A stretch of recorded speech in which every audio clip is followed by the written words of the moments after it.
Hi, everybody. We have folks getting connected, and I figured I would go ahead and get started and get things going. My name's Louise Pinkerton. I'm a clinical assistant professor at the University of Iowa, and I want to welcome you to our fall clinical instruction in speech language pathology and audiology webinar. Our particular topic for today is creating a framework for success using protocols and blueprints or cookbooks, depending on how we want to look at it, with graduate students.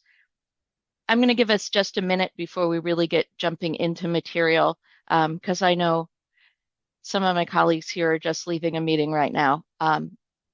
But we'll get started and I will try and monitor the chat, but if I don't, you certainly can unmute as we go if you have a question.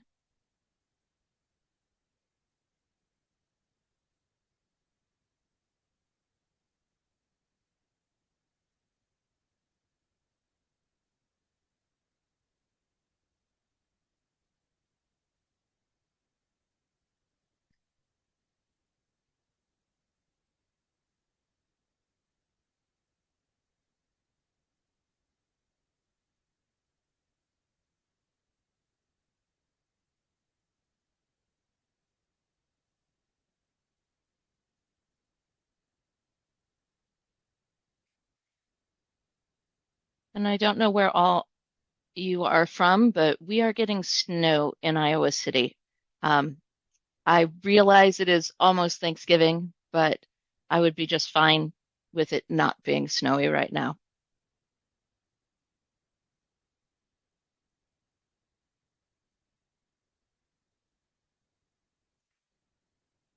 Okay.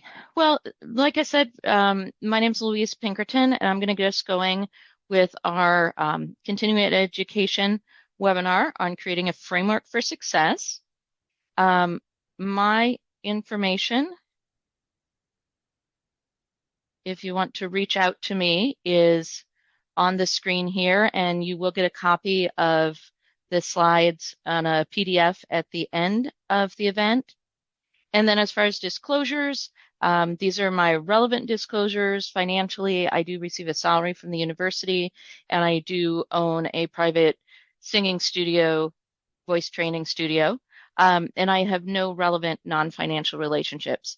I do want to say a thank you for CSD clinical colleagues who shared many of the sample materials or resources that are going to be looked at today. Make one quick adjustment here so I can see the Zoom meeting. Or maybe I'm not. Okay, please unmute if you have any difficulties and let me know. So our learning outcomes for today is that you'll be able to explain how using tools and resources will help new clinicians to develop their clinical and critical thinking skills, list the components of a transparent assignment and the rationale behind using that type of practice, and then develop supporting materials that are consistent with transparent assignment design teaching practices. So we're going to do a pretty quick introduction, talk about different learning theories as particularly adult learning, and then we're going to jump right into things to think about as you're creating tools and resources or materials for students to use, and go through a variety of examples. I'm hoping to leave some time at the end for us to do questions or a discussion. I tend to run over, so I will try and leave us time for that. All right, and here we go. I thought since we were talking about framework, I would put a very famous bit of framework up here with the Eiffel Tower. I'm going to be making connections with buildings and with constructions and with tools because I like to have a theme here. So the Eiffel Tower was actually thoroughly ridiculed when it was built because it's not a building, it's just the framework. And now, coincidentally, it's an iconic image of Paris and France. All right.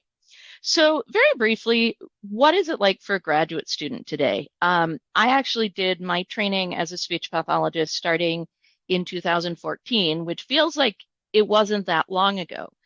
But I think the graduate experience, the graduate student experience now is very different compared to what I experienced and what you may have gone through as a student.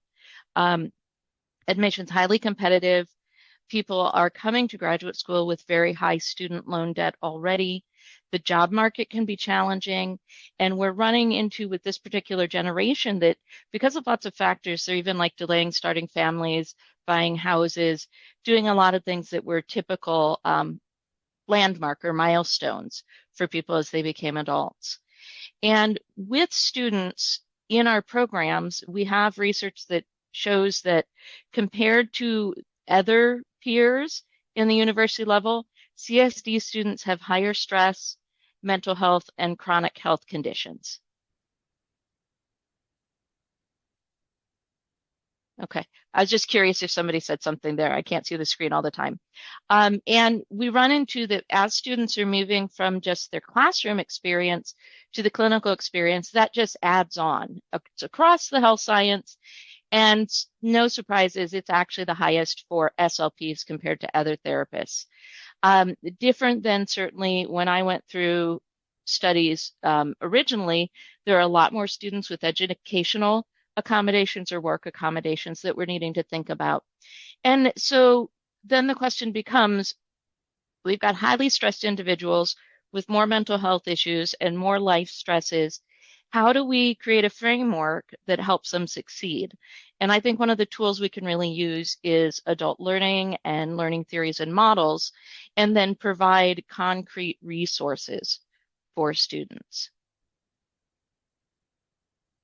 Okay, so that brings us to learning theories.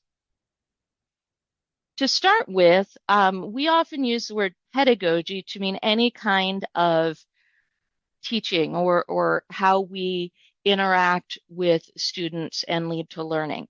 But there's actually pedagogy is specifically child-centered, and that's learning about how the world works. So it's very dependent on the teacher, learning the information for the next steps, and focused on learning curriculum. Andragogy is the word for adult learning, and we're starting to see it used more often rather than calling it adult pedagogy or adult learning. The term was originally used actually in Germany, but it became popular with Malcolm Shepard Knowles, and he was really using it to look at what facilitated adult success. Because if we teach adults like we teach children, they're going to be disengaged, they're not going to be learning, they're not going to be applying things, they're not going to acquire the problem-solving skills that they need. And we'll look more in depth at some of his principles of learning to see how he characterized that.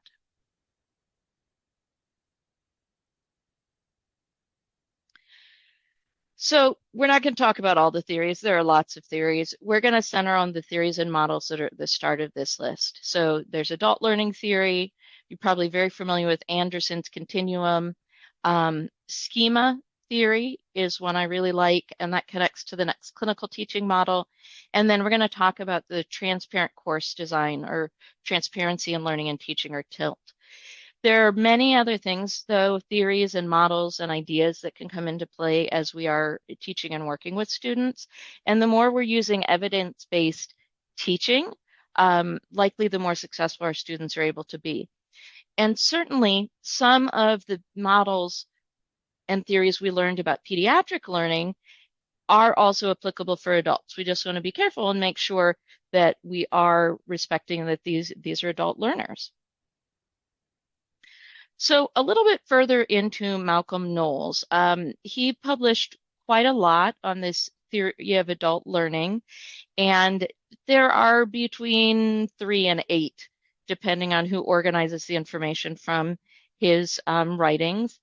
And it's not a research system, but it is an umbrella or a set of principles that I feel like combines well and ties in a lot of the things we know about adult learners and we find helps them be successful and feel engaged.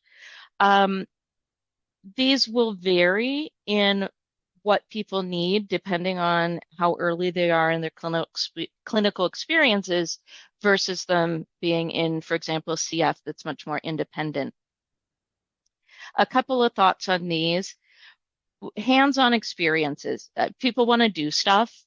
And one of the things I know I found challenging with some of my supervisors is they didn't get out of the way to let me try and let me do it or let me practice it with them before I had to go work with the patient.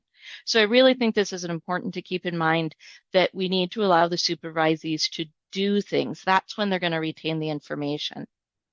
And problem-centered and realistic, I think, is easy for clinical teaching because that's what we're doing. We're working realistically with clients, and it is all about problem solving. Important here is also giving people space to solve the problems. As long as the clients aren't going to be hurt, it's not anything unethical. We can let the students actually struggle a little bit as they're figuring it out.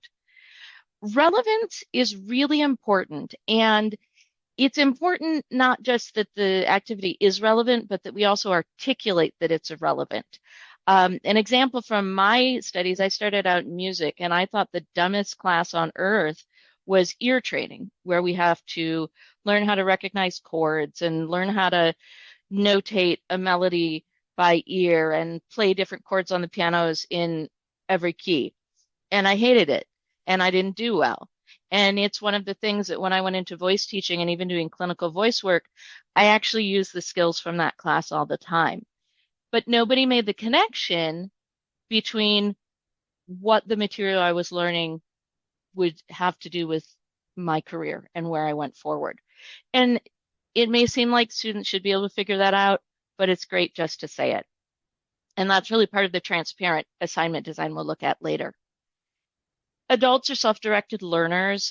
Having people select goals or knowing what they're most interested in and tailoring experiences. Using things like motivational interviewing can be very beneficial. And inviting their input on what's working. And again, giving more autonomy as people move forward. Even with our student clinicians that are in their first semester, they still have a wealth of experience. They have all the coursework from their undergrad that, of course, they remember all the details of. And that provides a framework that they're going to help build throughout their clinical experiences and their graduate level coursework and their clinical fellowships. And you have to have that foundational knowledge. You have to start building that structure that we'll talk more about under schema theory. But it's important to recognize that and acknowledge what people know. They're not blank slates when they come to us. Students like to know the purpose. This goes back to things being relevant. My example was it was highly relevant and I didn't know the purpose. And so both of those tie together to being things we just need to tell people and let them know what the thought process to what's the purpose of this task and why do I need to do it this way. Students or young adults and adults tend to learn best when they see a need to know more. So when they see the gap in what they want to be able to do and what they can do, or they see the gap in the knowledge that they can pull up and the knowledge they need to apply in clinic, or when they get really impressed when you know things like the Cape V sentences off the top of your head and can do them with the client, which is just about experience and muscle memory. The last item here, interestingly enough, we'll call it aspirational. What has been found is like medical students can be very motivated by external things like reward and recognition and acknowledgement by their preceptors. So this is situation and context dependent.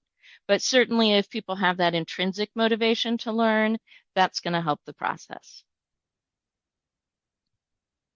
Okay, so this is probably very familiar to most folks. It is the Anderson continuum of supervision, and this ties into some of those theories of learning. So we've got a very instructor-directed stage here to self-supervision or independence here. And the idea is that you go through that transitional period or that collaborative time where the supervisor is providing a lot of support and then gradually reducing what they're doing until the student can be fairly self-sufficient and really needs more of a consultant or a peer to check in with. The thing with this is we're kind of missing what to do during that transitional period. I mean, there's the whole idea of reducing supports, turning more over to the students, but how can we facilitate that? Um, oh, I need to respond to a message really quickly. Um, Jenny, if you can just help me remember to do that, then I will do it at the end. Okay. But what are some tools and ways we can use adult learning in order to help with that transition? And yeah, Scott, you had a question?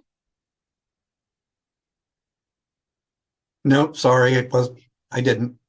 Oh, okay. Excellent. If you do though, raise a hand and we can take a moment. Okay.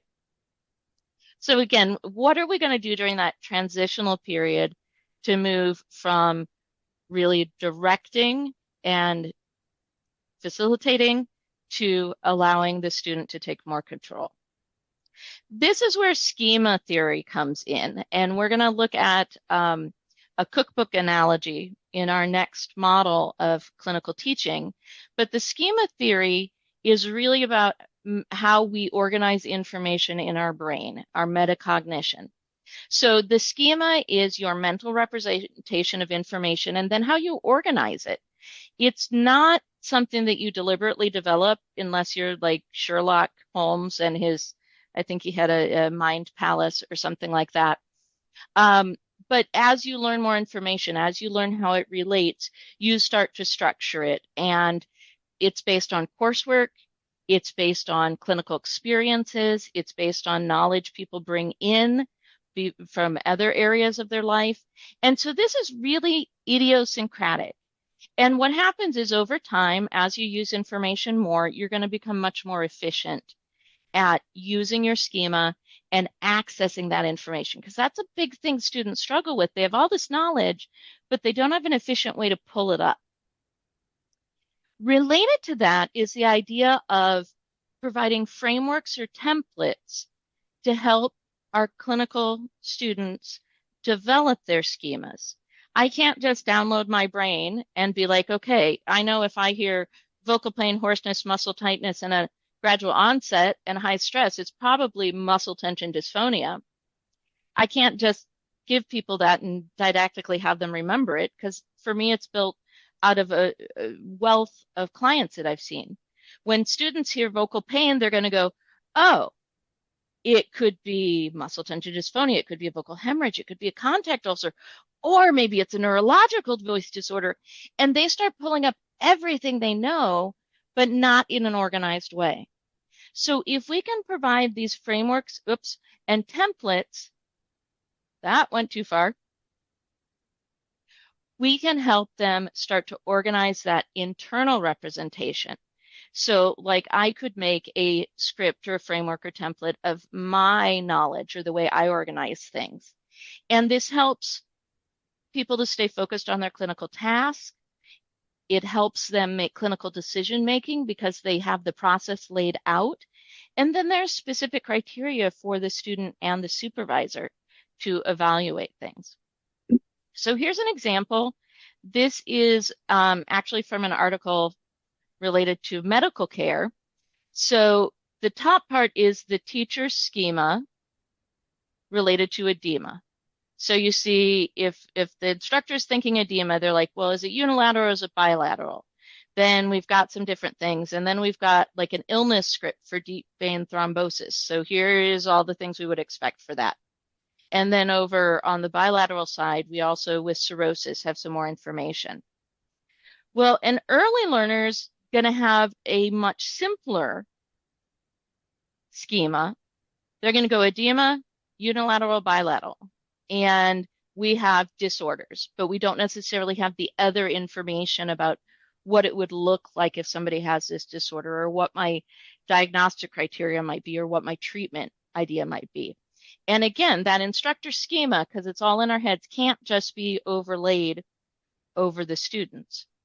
So what we can do is if we provide and introduce things that reinforce the framework, the structure, they can start incorporating more information. So we have a script or an idea of what deep vein thrombosis would have. It's not as in depth as the instructors because we're still learning. With cirrhosis, we're actually thinking of some of the causes, even though we're not dividing it up common and rare. But if we give people a framework, they can start to hang their knowledge in an orderly fashion.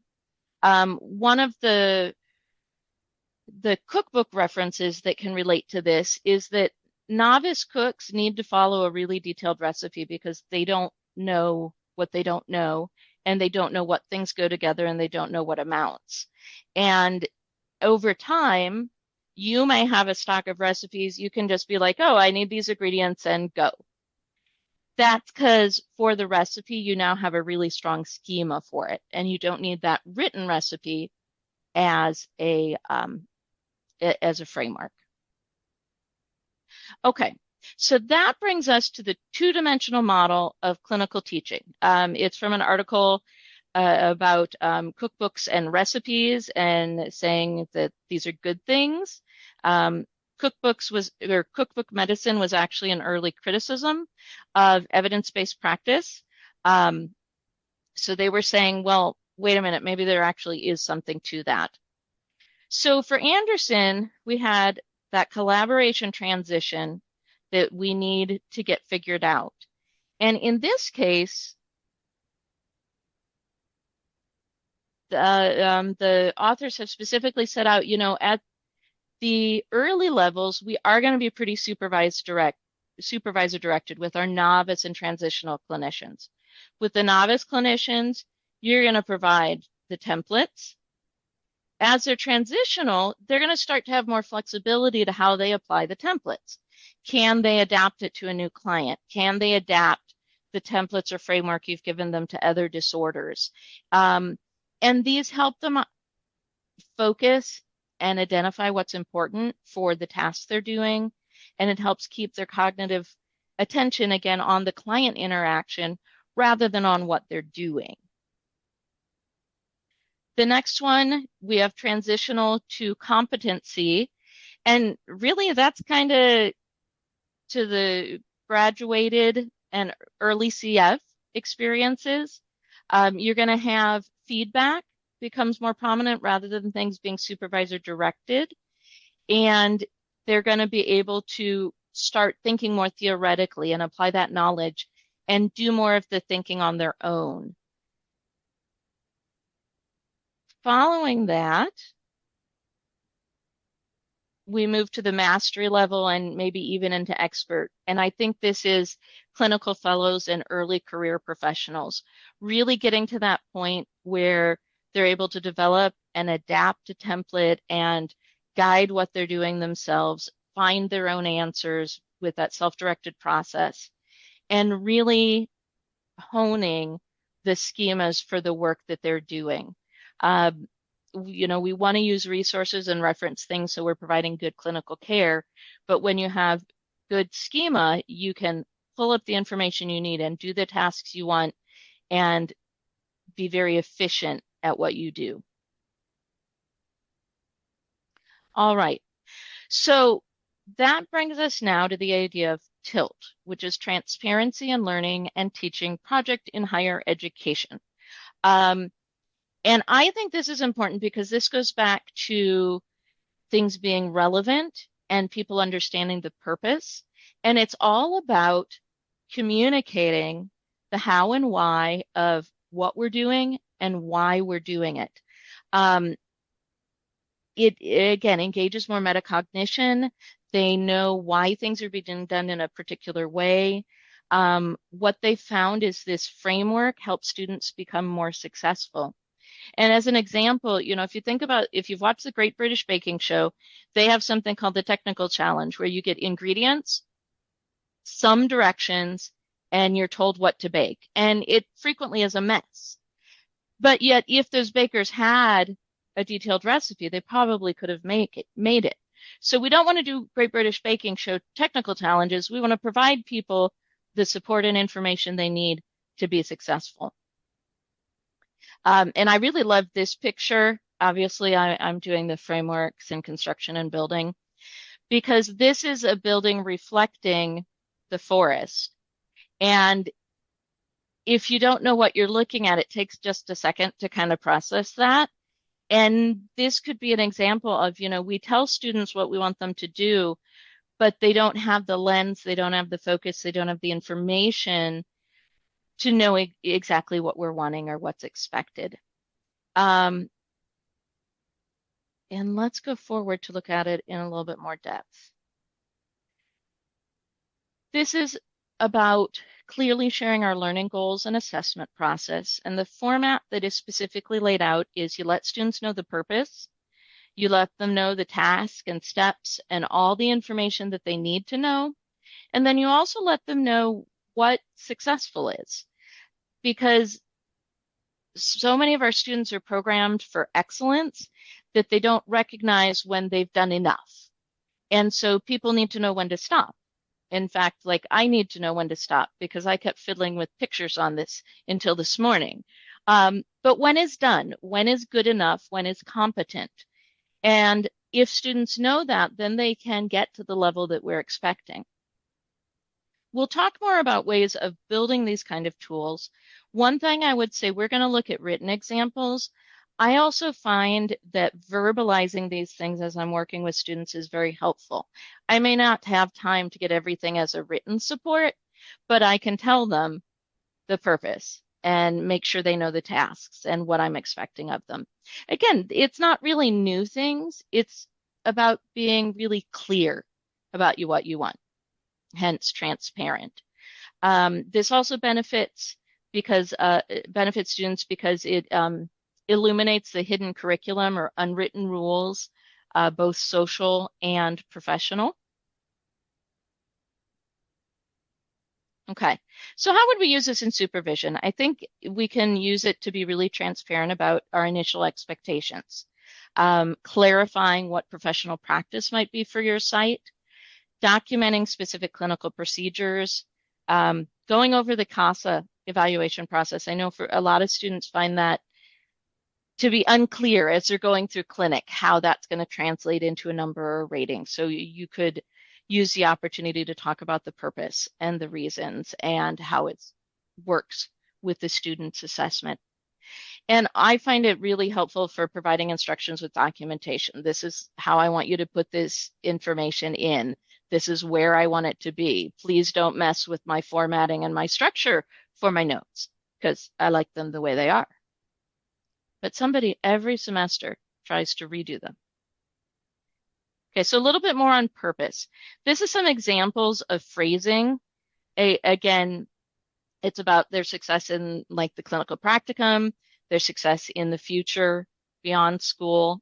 We can identify things that they're going to get to know. So our discipline knowledge about being a speech language pathologist. So what are we going to do and how does it connect to what else the student needs to know and work with? So this is an example you can get off the website for Tilt, and it's a psychology activity, but it's about changing beliefs. So it starts right away, one of my goals in this course is that they can change how they view the world, which actually we probably could use for a lot of our clinical experiences. And then I wanted to show you how I've used it. This is something that I share with my team. They have different assignments or activities to finish up the semester. And so they have a web page that says, okay, here's a purpose. These are your instructions for finishing the semester, finishing with your clients, and getting everything done so you can go on vacation and get your grade. But then knowledge, I'm going to break down, we're learning clinical procedures. They're doing self-reflection. They're learning about how their knowledge and performance relates to our expectations, getting debriefed on simu cases. I also tell them, if you want a reference letter, here's what I expect, or here are organizations you can connect with if you want to do more with voice. And skills, again, a lot of it's about critical thinking and in evaluation, it's also about learning to follow a checklist and learning to follow procedure, which sometimes is really hard.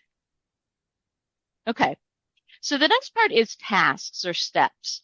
People need to know what to do. They need to know the order. They need to know what all the details are. One of the things I find is that if I've done something to where it's automatic for me, I will skip steps when I'm training somebody else. Or even if I'm not skipping an actual step, I'm skipping the decision-making process or the diagnosis and comparative diagnosis I'm doing because I've internalized a lot of that and I don't need to think about it anymore. But when I'm working with a student, they need to know all that information. And it's going to become frustrating if they're missing steps, if they don't understand how you got from A to D in your process. And sometimes it's okay to say, this is going to be hard. I tell my students up front that I don't jump in right away when they're having trouble unless it's an issue that they don't have the experience to manage. There's something that relates to client care or relates to ethics, because I want them to have those moments to sit and try and work it out and have that struggle when I'm here to still support them. When they don't know that that's part of the process, surprise, surprise, they get really annoyed about it. So what are the frustrations or what things might they need to keep in mind? So this is an example of a task, specifically numbered, and then determining exactly what should be turned in at the end. 3 to 4 pages, type double space. With that same task, this is the tasks for that end of semester assignment. Here's why, here's how you get the information, and then numbered steps. I also provide further written directions below, but they told me they like drop downs on web pages, so we have drop downs where they get more details. I also tend to make sure the information is in multiple sites so they keep being driven back to this document to help them finish things up. All right. And then what does success look like? With the tasks, we know what to do, we know how to do it, we know what we're supposed to turn in or what the completed project is like. But how do I know I'm successful? 3 to 4 pages typed in double space could mean a lot of things. So the criteria is really important. Here we've got A through E of different things, following instructions and quality of writing will be evaluated. I definitely have students tell me, why are you checking my grammar? Now, this was undergraduates. Well, it's because grammar always counts. And then for my students that are finishing up for the semester, they know they're done when they've done all the 8 steps. They've recorded their hours. They've got all these things finished up, and they don't have any loose ends that they need to tie up. And when we have it as a list or criteria, we're making sure that they haven't missed anything, and also that they can stop before they're overdoing it. All right. So how does this help with supervision? I like transparent course design or assignment design because it documents what needs to be done. What's the background information? What am I expecting the person to do? And how am I expecting it to be completed? And then I don't have to worry about anything that I have left out. I don't have to worry about our expectations and criteria being different. For example, like my children are done washing the dishes when the dishes are done and in the drying rack, but they're missing the final step of wiping off all the counters. So I need to use transparent design there because I have another step more than they do. It also, again, gets those details shared, identifies what they don't know, and it reduces repetition of modeling and instruction for the supervisor. Once you've trained it, they have a reference. They have instructions. The student can be more independent about solving problems or more proactive about going, this is something I need to practice. Whereas if we're doing it just one-on-one, they might need to come back to us and have us go through it with them again. And not every setting has time for that. This leads our supervisees then to be more independent. It also leads to more consistent services, and I'll talk about that at the end, but it generally leads to better client care. And then we have that consistent criteria. Everybody knows what's successful, knows what areas need to be improved, because Again, it's transparent. Okay, so how does this help supervise ease? I think one of the big ones is it reduces cognitive load because they know what needs to be done, so they can be doing the online critical thinking we want them to be doing. They're engaging with the patient more, they are observing the client's responses, they are able to figure out what to do next, really based on what the client's doing rather than what a protocol says or their lesson plan says. It reduces stress and anxiety because people know what to expect. It increases confidence and that independence. It can improve self-esteem. It really builds those connections and relevance to what's coming or what the student wants to grow to be able to do. And I think for our students, it provides some models about how to organize our thinking. You give them that framework to help them build their own internal schema. And if they learn how to frame things and structure things, that'll be helpful for them in the future. And frankly, they can create their own transparent resources as they go. And with that illumination of the hidden curriculum, we benefit neurodiverse people and diverse populations because we're making sure everything is out there and there aren't any secret handshakes that you need to know.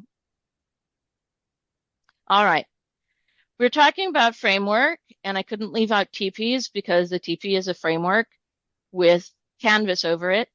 And one of the things to keep in mind with building supports is they need to fit the setting. And TPs are important to me because in high school with the Girl Scouts, I went to Montana to do a dinosaur dig, which was really cool. Note, I am not a paleontologist. But what they found at that site was the only camping structures they could keep up were teepees. Any traditionally structured or developed tent would get blown down. So all of the housing was in teepees. They are very appropriate and fit the environment that they're intended for. And that's what we want to do with our tools. Okay. So really, when we're creating support materials, it can be as simple as a list, but things like our rubrics, checklists, building training materials. I like decision trees. I need to make some more for my students. Specific protocols, whether we've put them together or things that may be research-based, just general education materials. And actually, client education materials can be great for new clinicians or clinicians who are entering a new area of practice. Scripting, especially early in the process, the idea of recipes or giving people a plan and the ingredients and then all the different steps, templates for how we want things to be done, and video modeling. We know that's good for some of our clients. It's also very good for our students. So things to think about as you're building a material is number one, who is going to do this, right? Because we are all busy and I have lots of resources and I'm not happy with most of them because, we're always adapting and editing. So the authors can certainly be the supervisors, or it could be a work group of SLPs that says, oh, we have these students that come in for our clinic and we want them to have a certain set of knowledge, or we want them to do a certain task a certain way. And we would like to build a tool together. Supervisees are also great for putting these together. At one of my externships, I was given brief instructions, written instructions for how to do some objective measures in voice. And my job during my externship was to revise the materials to provide detailed step-by-step instructions for how to do the evaluation. I wasn't doing it for the other SLPs. I wasn't doing it for clinic reference materials. I was doing it because by the time I put that tool together, I knew what I needed to do, and I was pretty automatic at it. So while it might not get you everything all at once that you want, it can be a way to start building your library of tools and resources. And I should actually say, what I meant by authors at the beginning is look at clinical resources, writing about clinical education, nursing information about clinical education and precepting.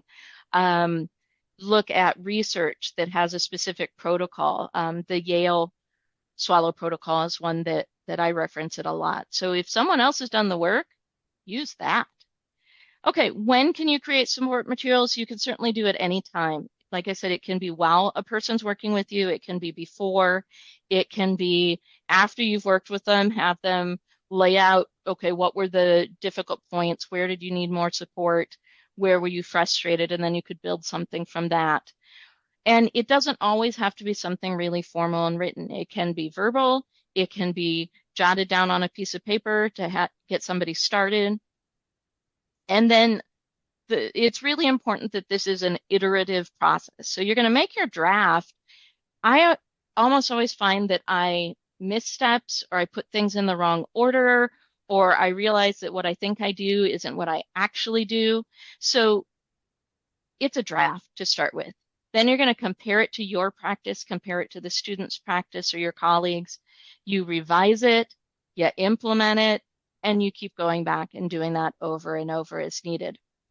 With revising, I added the point to think about reducing. This is something I definitely need to keep working on because they had a study where they found if people want to improve things, they add more. Even if it's already a too busy schedule, if you want to make the trip to Walt Disney World better, you add more. So we often forget that idea of sometimes we make things easier by taking away. So we don't want to forget that. Okay. It's also important to select the right tool. You know, is it for you as a supervisor to remember something, or is it for the supervisee? When is it going to be used? The way you might prep a task, the materials might be organized differently than if you're going to do it in the moment and use it. And then what's the purpose? We talked about some of those on the first slide. You know, are you training them? Do they need to make a decision? Is this about collaborating with colleagues? And certainly remembering the idea that you know, when the only tool you have is a hammer, everything looks like a nail. So expanding out what kind of tools we have. And basically kind of are just things to get you started about thinking what you might need or what would be helpful. So some guidelines for written supports are, and this comes from a different source than transparent course design, know and state the purpose. Language needs to be really clear. And the process needs to be really clear. So there's that transparent again. It also needs to be easy to read and use. If it's visually hard to follow, if the language is hard to follow, if, oh, I'm doing this, but then I need to go get these other things to make it happen, people don't use it. Like I said, don't forget to reduce. You don't want too much, but you don't want too little.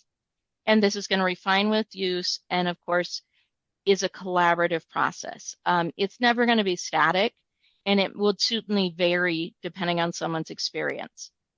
Experienced clinicians, I can walk into a session and I mentally have a lesson plan ready to go. Less experienced student clinicians are going to need to be really detailed in what they put out. Okay. I'm not going to spend a ton of time on each of these examples. It's really just a reminder of some of the different things that can be really beneficial for students. And reference materials. So this is one intended for parents, but a lot of our students don't spend a lot of time with babies and kids.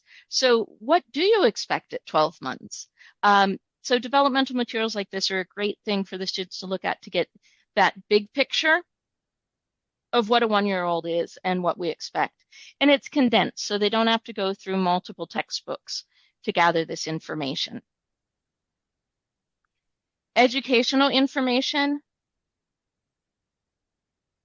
This is an example of a cerumen management and training program that our audiology clinic has set up. These are just some of the slides. You train a technique, there's an overview, background, what we want them to do, note video examples. You can even connect it to what research articles are relevant to reinforce evidence-based practice. But something, it doesn't have to be that they're going to apply this in clinic right away, but it could be that they're going to learn the technique and then practice it with you. So it gives us some independence in preparing that. And then they have that video to assist with and to provide additional support.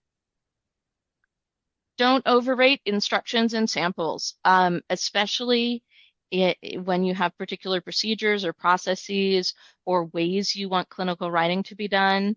And that should be thinking, not thinging. You're modeling clinical writing and thinking. This example, you have a template, and then there are those instructions in different colors. So we're showing where specific information needs to be put in for the client. We're identifying what kind of clinical language would probably be used in the black, and then we've got the things in bold that need to stay consistent. There are lots of different ways to do this. I've also done this with Word documents that have comments on the side. Epic, we don't have it here, but Epic has designed disappearing notes. So someday we may be able to have note templates in Epic that have the instructions there that are set and programmed to disappear when the note is finalized. I can't wait. I've already asked for it. Checklists. And it doesn't necessarily have to be a list where you're actually checking it off. What it is that it is the steps to consistently do a task. So in this case, it's a audiometer check. It could be a task list. It could be a session plan. Or I know when I worked in the hospital, we had like 26 different things we had to document. So I had a checklist to make sure I got every last thing. And note, like with this functional check, we've got when it needs to be done so daily, prior to the audiometric testing, really logical, but good thing to remind people about, and then the specific steps of what needs to be done. Hierarchies are another way to organize information, and that's going to help guide clinical decision making. It means that, again, it's demonstrating or providing a framework for building those mental schemas. So the auditory skills hierarchy, in this case, the student is getting the order, it's getting definitions, they're getting some information on how this might be applied or used and what we would expect. And this really is an instructor's schema that has been written out so that the students can access it and learn from it. It clarifies what the clinical thinking process may be and makes it really easy to look at. Decision trees. I wanted to bring in more pediatric examples since the last time I gave this talk, and we found that we don't use a lot of decision trees because these are things that as experienced clinicians, a lot of us just do. For students, they can be really helpful, and it's very visual. Is language comprehension age appropriate? That's our initial question. Yes. Then we go to how are we doing on verbal? And then are there immature utterances? Okay, so we're getting everything checked out we need to. Oh, well, if we have a issue with one of those areas. Okay, so if they're not age appropriate, hearing, let's not forget that step. So I like decision trees because it lays out that framework that the supervisors are using. It helps us make sure we're not skipping tests, and it teaches the student clinician what the thought process is. Templates or recipes. This is one I use with my students. This is a structure for sessions with me. You have a starting check-in period. You have the bulk of it is ideally all of those types of education activities, things to do to wrap it up and get homework going, and then what I expect them to do afterwards. And once they get used to how to start a session and wrap up a session and how to write their notes and reflect, really the thing they have to pay attention is number 2. And then they know they're going to try and do all of these different things. And so it really reduces the time that they need to prepare. It can focus them on planning session activities that are going to be most beneficial to the clients. And I've given timing, so hopefully they will stay in the ballpark of a 60-minute session versus being at the middle of number 2 at the hour. I'm calling scripts blueprints since we're talking about buildings here. It's great for standardized processes. It helps model interactions with clients, and clinical thinking can be really helpful for explaining the process to clients and pointing out the different ways we need to guide people through an experience. A lot of speech assessments are scripted. If we think about the MOCA, LSVT, Louder, Speak Out, those are they have scripted portions. They're highly protocol based either way. But things for like patient education, people can practice scripts. They can do a script for how they want to cue, anticipate what things might come up in the sessions and have a script for that. I have my students script out 2 or 3 counseling responses. So when that counseling moment shows up, they at least can go to their cues or their prompts and say, okay, can I use one of these? But it's starting the process of thinking about it rather than the freeze that new clinicians can sometimes run into. The Pena article on cookbooks, that's the new model for clinical teaching, really goes into detail about this idea.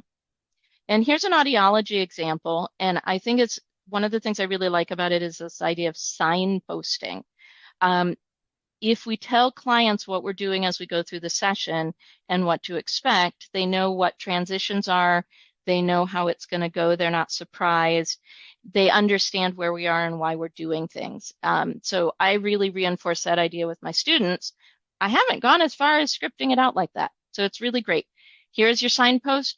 We're going to transition to what might have caused your hearing loss. And then we've got some specific questions. We can specifically add some more detailed follow-up questions depending on responses because it's been laid out. And this way we aren't missing details or forgetting to think about a certain direction. I like protocols. I really do. I like things that can be repeated and are consistent and are standardized. Unfortunately, there's not a ton of things that we can be that protocol based with in speech, but some of them we can. The Yale Swallow protocol is an example of a researched protocol for evaluating what the next steps are for swallowing evaluation. You've got criteria for, okay, can this person, what does a person need the evaluation? And then do they meet the criteria? So reminding of all the different things we need to check for, like, oh, if this patient has a trach, we're not going to do the Yale protocol because it's not appropriate for them. Or if they're not supposed to be eating because the doctor said so because they have another test coming up, we're not going to do this. It goes on to also have the tasks that you're going to do and how you would interpret it. I like that we've got that pre-procedure checklist and it identifies the relevant things you need to pay attention to and then exactly what you need to do. And there's some great video models of how to do the Yale protocol out there also. The last thing we're going to look at is evaluating knowledge and performance. So we have a lot of tools like that. I mentioned the CASA before that I think we're all familiar with. So this is an example of a self-assessment of competencies in supervision. And it's a way to document your current skills, but also identify areas for growth. So identifying those gaps or the need for more knowledge. I know all of us as supervisors think critically about what we're doing and self-reflect. Doing something like this formally, though, gives us an opportunity to have it all together and look and see if there are any gaps that we haven't noticed. And also, are we developing skills in the areas we want to? And again, what's expected? So if you're new to the idea of being a clinical supervisor, here's what you're expected to know about the supervisory process in clinical education. I possess knowledge of collaborative models of supervision. Okay, if you came today, you're at least at a 1, right? I possess knowledge of adult learning styles. I'd say everybody's 1 and up. I possess knowledge of teaching techniques. Okay, we didn't go into a ton of those. Defining roles, adhere to evidence-based practice. So you can start thinking about where you are. This is a long document. And there is actually a nice research article that looks at how people used it. This one's from 2016, so there may also be more current ones. So that brings us to considering the whole issue of evidence-based practice and the use of tools. Evidence-based practice was not well received in the beginning, and the whole article with that new model of considering adding templates and the levels of templates as we're transitioning the student to independence was built on this idea of cookbooks being a good thing, giving people tools and instructions and ways of organizing information and learning information was a good thing. But a lot of medical providers said, well, there's an art to medicine. I don't want a cookbook. I don't want to be told what to do. I want to put it all together. And these things are too programmatic. And also, this doesn't require the students to actually learn the thought process or the relevant knowledge. And I think there's certainly value in that. There's an intuition that experienced providers bring. There is a set of knowledge and experience that will lead them to be going different directions. Students don't have that though. And it actually, with considering the schema theory, providing them recipes, providing them blueprints, helps them internalize knowledge. So I think even if it might not be something that someone wants to use long term, it's really good in the beginning.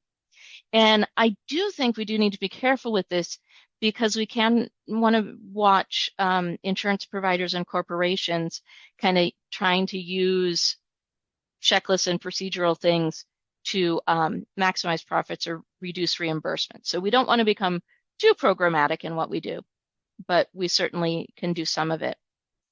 And the evidence we have that this is a good idea is, again, based on that cognitive theory, how it helps people learn about critical decision making. It also leads to consistent care. I've read the checklist manifesto a couple times, and it's about the process of developing a surgical protocol to reduce infection around the world during surgery.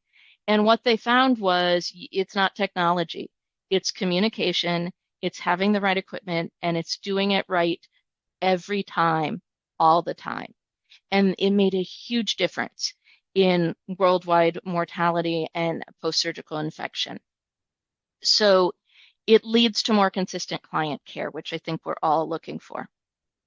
Okay, very briefly, when you put it all together, we have a lot of different needs. We have a lot of different tools. We have a lot of different ways to build and put things together. The importance is to find a framework that matches the needs for your particular student, for your site, for your clients. And I intended to leave time for questions, but I have not done a very good job of that. If people have questions, I can certainly take them. What I want to do right now is I'm going to post some files for you to get your certificate and also slides. So if you have a question and want to throw it in the chat, I'll be right back after I get to that.